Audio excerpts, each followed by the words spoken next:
n'ai pas tout bien saisi sur le moment, mais nous étions arrivés chez un certain docteur Carlo, une sorte de psy fêlé que Morgan avait déjà rencontré sous son ancienne apparence.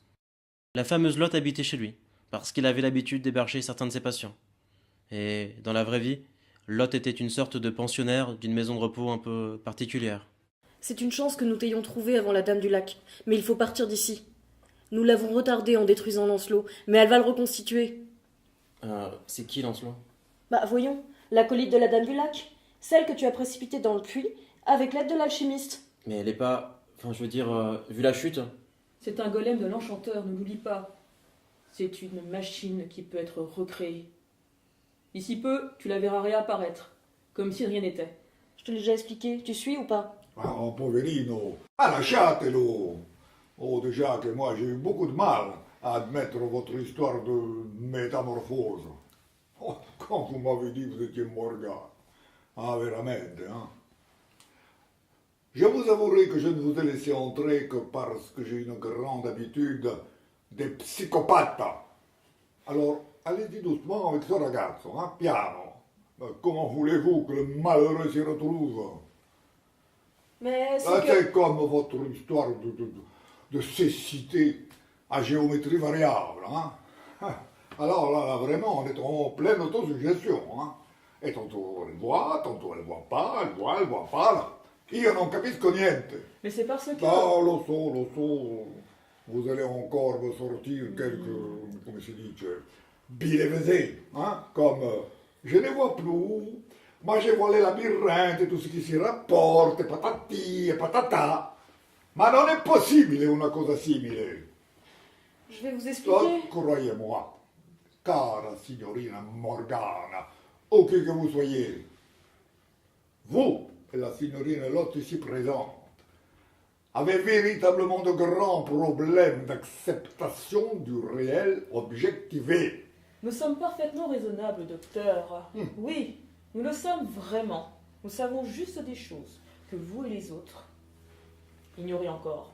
Ecco, voilà qui est parlé comme une vraie psychopathe. Bah, bon, admettons. Poursuivez. Bon, Lotte, il faudrait que tu viennes avec nous. La Dame du Lac va arriver. Je sais, mais je préfère rester ici. Mais c'est de la folie. Comment? Oh, mais je vous assure que je suis un hôte tout à fait agréable. Hein? Et pourquoi donc la signorina ne devrait-elle point rester ici? Prego. Auriez-vous quelque chose à redire à ma décoration? Ou à mes sablés? Mais ça n'a rien à voir. On s'en fout de vos sablés. Ah, ben, grazie mille, hein? Ah, veramente. Écoutez, vous êtes en danger tous les deux. Je sais bien, Morgane, mais il y a une raison pour laquelle je ne partirai pas d'ici. J'ai découvert à quoi servait la frontière.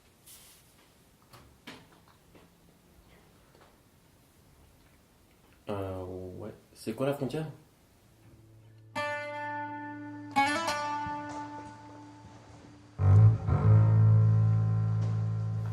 S'il y a un passage à la frontière par ici, comment se fait-il qu'il ne soit pas surveillé par les golems de l'enchanteur? Lotte et l'enchanteur sont les derniers des Carriers, les premiers oniromanciens. De ce fait, Lotte est la seule à connaître le labyrinthe aussi bien que lui. Elle en connaît même les recoins les plus anciens, dont lui-même n'a jamais entendu parler. Et moi non plus d'ailleurs. Comme celui-ci? Exactement. Ici, nous n'aurons rien à craindre de lui. Si les indications de Lotte sont bonnes, la frontière de l'autre côté n'est même pas gardée. Et si l'autre s'est trompé? T'inquiète pas, nous serons vite fixés. Le tout, c'est de trouver le passage maintenant. Encore une fois, si Lotte ne s'est pas trompé, c'est toi seul qui en a le pouvoir. Non, j'ai seulement le pouvoir de trouver la poussière de songe et d'en faire des élixirs impondérables. Mais je ne suis jamais venu ici à... Comment ça s'appelle d'ailleurs? Avalon, où l'île des morts. L'île des morts. Est-ce que tu vois une île ici? C'est une image, Mordred. Sans les indications de Lotte, nous n'aurions jamais trouvé Avalon. C'est un endroit difficile d'accès et reculé dans le labyrinthe. Comme une île. Et les morts, c'est juste une image? Non. C'est ici que reposent les pensées des Carriers défunts. Avalon n'est pas seulement le lieu où les premiers oniromanciens ont laissé leurs connaissances et leurs souvenirs après leur mort. C'est aussi, et surtout, l'endroit où le dogme fut créé. Le dogme? Tu veux dire les 9 heures et tout le tremblement? Oui. C'est là que nous avons... Comment dire? Dans le monde des rêves, le temps n'existe pas, ou pas vraiment. Les causalités sont fluctuantes et souvent absurdes. Chaque rêveur peut tout changer en permanence. Pour pouvoir créer le labyrinthe, lieu stable, socle commun, où les consciences des rêveurs puissent se rencontrer, nous lui avons donné un temps. Le temps du mensonge. Tu l'appelles ainsi, mais c'est le temps qui s'écoule dans le labyrinthe et lui permet d'exister. C'est ce qui permet de retrouver le labyrinthe d'un rêve à l'autre, à peu près tel qu'on l'a laissé. À peu près est le mot juste, comme dirait le devin. À peu près. Personnellement, j'ai un tout autre mot que celui-ci à vous proposer. Docteur, vous souvenez-vous de ce que Perceval avait rédigé lors de vos exercices d'écriture automatique? Certo, certo, c'est gravé là. 9 couleurs, comme 9 pétales d'une rose gorgée de sel par nos larmes. Et le goût de ces épines demeurera sur nos langues. Nos bâtons dérisoires devenus torches éclaireront les pierres où sont gravés les chiffres du testament de la terre. Je vis d'un sang lourd et sombre assez pour noircir le ciel. Riche des chaînes à mes poignets, je suis venu en silence, armé de l'épée dérobée au serpent du vieux jardin, quand la peur n'existait pas encore. Oui, merci. Le début aurait suffi. 9 couleurs comme 9 pétales. Ces 9 couleurs ont permis de forger les 9 heures que tu connais. C'est ainsi que le temps du labyrinthe, ou le temps du mensonge, a été créé à partir du dogme. Et tout cela est préservé en avalon, là où le dogme a été défini. Ouais, c'est quoi le dogme? À ton avis, est-ce que le schtroumpf coquet est homo? Bah, en fait, tous les schtroumpfs sont homos. Ils sont pas vraiment le choix. Ah bon? Mais ils ne se font pas la schtroumpfette en tournante? Ils sont combien les schtroumpfs? Ben, 100. Tu sais, il y a des actrices porno qui se font 100 mecs dans la journée. Donc avec suffisamment de lubrifiant, ça devrait passer. Et puis elle peut en prendre 3 à la fois. Hein. Attends, non. En fait, ils font un trou dans les champignons et tac tac tac. Ils sont mycophiles, alors. Au moins, ils ne sont pas dendrophiles, parce qu'ils s'écorcheraient le pénis sur l'écorce des arbres. Tandis que les champignons, c'est chaud et spongieux. De toute façon, c'est ça ou le chat de Gargamel. Tu sais, celui qui a le nom de l'ange de la destruction. Azrael. Voilà. Du coup, il deviendrait angélophile. Ah ouais, forcément.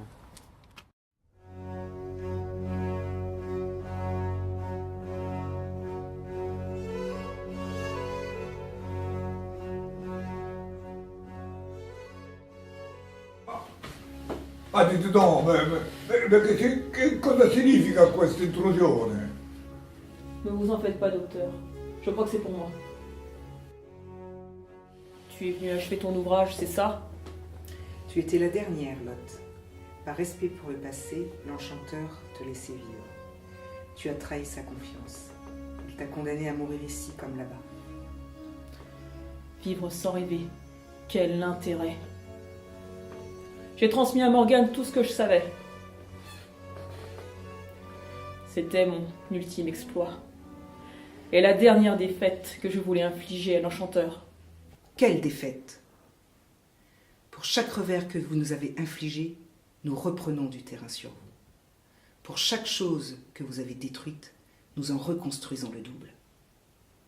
L'alchimiste et le voleur m'ont détruite, et comme tu vois, je suis là, à nouveau prête à frapper. Ne bougez pas, docteur, et tout ira bien. Ce n'est pas après vous qu'on a l'enchanteur. Au contraire, il vous est reconnaissant d'avoir pris soin de son golem, celui que vous surnommiez Perceval. Ne vous mettez pas au travers de mon chemin. Et vous n'avez rien à gagner. Et finita, la commedia.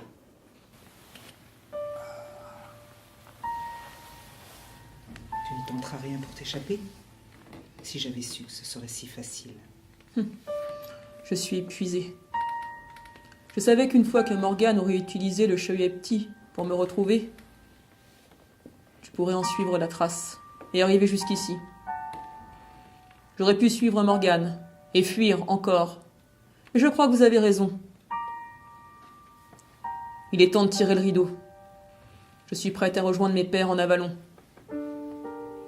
Tu peux frapper, Golem. Ce n'est pas elle qui te tuera, Lot. C'est moi. La main du golem fera le geste, mais le meurtre sera mien. Crois-tu valoir beaucoup plus qu'un golem? Je ne suis pas un golem. Je suis la Dame du Lac, l'une des âmes élues. Vous êtes tous des golems, tous ceux qui suivent l'enchanteur. Qu'ils aient été régénérés, comme vous dites, par la force ou de leur plein gré, comme c'est ton cas, par le fait que tu es appelé à cette dégradation, à cette annihilation de toi-même, tu mérites d'autant plus le nom de golem.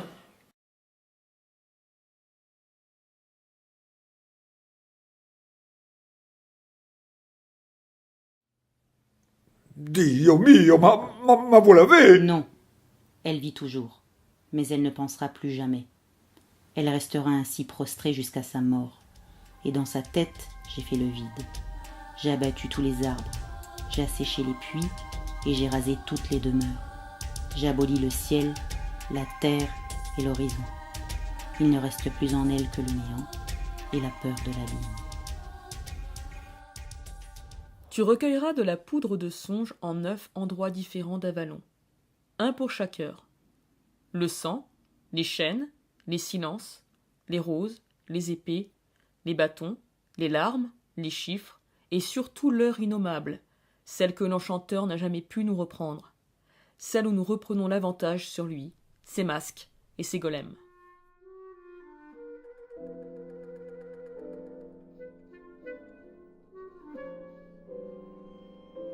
Tu te laisseras guider par le don que t'a donné le labyrinthe, car lui aussi provient de ces heures définies par le dogme.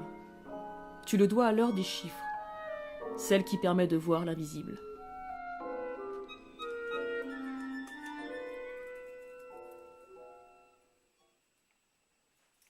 Alors toi, tu perçois ces heures dont Lot a parlé. Oui, c'est le don que m'a fait le labyrinthe. Quand nous devenons prisonniers du labyrinthe, chacun d'entre nous reçoit un don différent, une sorte de pouvoir. Mais si l'enchanteur contrôle l'essentiel du labyrinthe et veut en faire une prison, pourquoi donner des pouvoirs aux prisonniers? Ça n'a rien à voir avec lui. Comme tu le sais, le labyrinthe appartient au monde des rêves. C'est un monde fluctuant, instable, car chaque rêveur peut le modifier. Potentiellement, n'importe qui pourrait décider que ce caillou, c'est une bouteille de bière.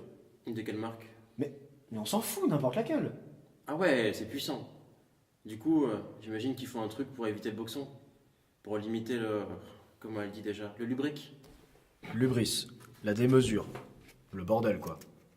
Pour pouvoir créer ce temps commun dont parlait Lot, où la rencontre de consciences différentes devenait possible, il a fallu imposer une loi, une convention, un langage si tu préfères. Et c'est le dogme. Les 9 heures ou les 9 couleurs du dogme définissent un cadre dans lequel la réalité onirique du labyrinthe peut être altérée. En entrant dans le labyrinthe, nous nous soumettons implicitement au dogme. Et celui-ci se matérialise pour chacun d'entre nous en réduisant notre capacité d'action dans le rêve commun à ce fameux pouvoir que te donne le labyrinthe. Mais Morgane, par exemple? C'est une oniromancienne. Elle a plus de pouvoir. Mais même les oniromanciens doivent respecter le dogme. Sans le dogme, le labyrinthe s'effondrerait. Ah, ben tiens, justement. Est-ce que tu peux transformer ce caillou en bouteille de bière? Qu'est-ce que tu leur as raconté? Non, mais non, c'est rien, c'était juste un exemple. Bon, tu as fini? Oui, l'élixir contient 9 mesures de poussière de songe, chacune associée à une heure différente et provenant de mémoires différentes, toutes de poids égal. Rigoureusement égal? Ouais, je vois. Pour trouver le passage qui conduit d'Avalon au cœur de la frontière, tu vas devoir boire ce cocktail? Oui. Toute l'essence des 9 couleurs du dogme en une seule gorgée. J'espère que je ne tomberai pas en torpeur. En torpeur? Je me comprends. Ben, c'est déjà ça. Je me demande comment tu fais. Et on fait quoi si tu tombes en torpeur? Aucune idée. Voilà un plan qui va se dérouler sans accroc. T'as une autre solution? Tu veux le boire toi-même peut-être?